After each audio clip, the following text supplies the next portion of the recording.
وہ فیئر نہیں رہا, وہ ڈر نہیں رہا, اب یہ اینگر ہے اور یہ میں ناراض ہوں اور مجھے کرنا ہے کچھ اس کے بارے میں. 17 سالہ ایدھا گپتا اپنے ہائی اسکول میں نسلی تعصب کے خلاف بنائی گئی یونین کی پہلی صدر ہیں. پینتھر اینٹی ریسسٹ یونین, جو گزشتہ سال سیاہ فام امریکی شہری جارج فلوئڈ کی پولیس کے ہاتھوں ہلاکت کے بعد ملک بھر میں نسلی تعصب کے خلاف ہونے والے احتجاج کے نتیجے میں قائم کی گئی, اور اب یہ union central York school board of directors کی طرف سے پچھلے سال مخصوص تعلیمی مواد پر لگائی گئی پابندی کو چیلنج کر رہی ہے.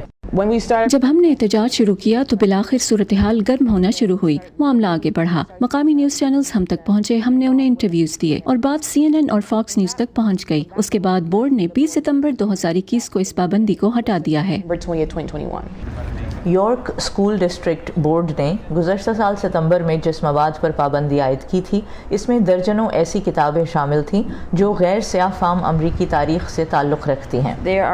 اس ملک میں بہت سے لوگ ہیں جنہیں آج بھی یقین ہے کہ غلامی ہی بہترین جواب ہے. بہت سے ایسے لوگ ہیں جو سیاہ فام امریکیوں کو پسند نہیں کرتے. لوگوں میں سمجھ بوجھ اور تعلیم کی بہت کمی ہے. مجھے لگتا ہے کہ ایک معاشرہ ہونے کے ناطے ہماری بحث و مباحثے اور بات چیت کی اہلیت بہت تیزی سے زوال پذیر ہے. ڈائیورسٹی میٹیریل میں تقریباً 270 ایسے مضامین, کتابیں, دستاویزی فلمیں, یہاں تک کہ ایک کلرنگ بک بھی شامل تھی جو امریکہ میں موجود تنوع کو ظاہر کرتی ہیں.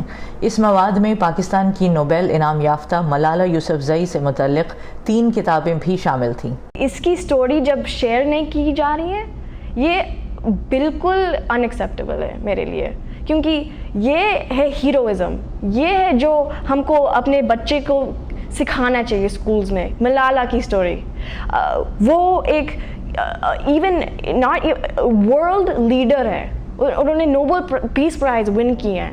یہ سکھانا چاہیے ہم کو اپنے بچوں کو کیسے ملالہ کی جیسے بننا ہے.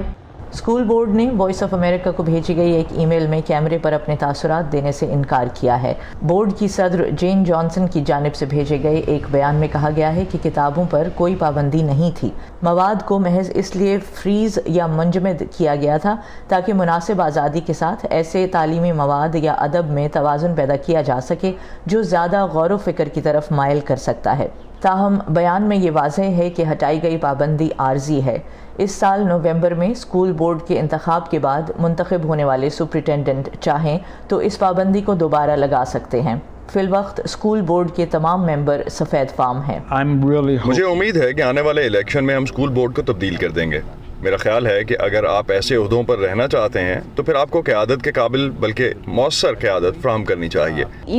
اگر وہ دوبارہ پابندی عائد کر دیں تو بھی مجھے لگتا ہے ہم پھر بھی جیت گئے. ہم لوگوں کو قریب لائے اور کمیونٹی بنائی. ہم نے اپنے اسکول میں ہمدردی جگائی ہے. میرے خیال سے یہی جیت ہے.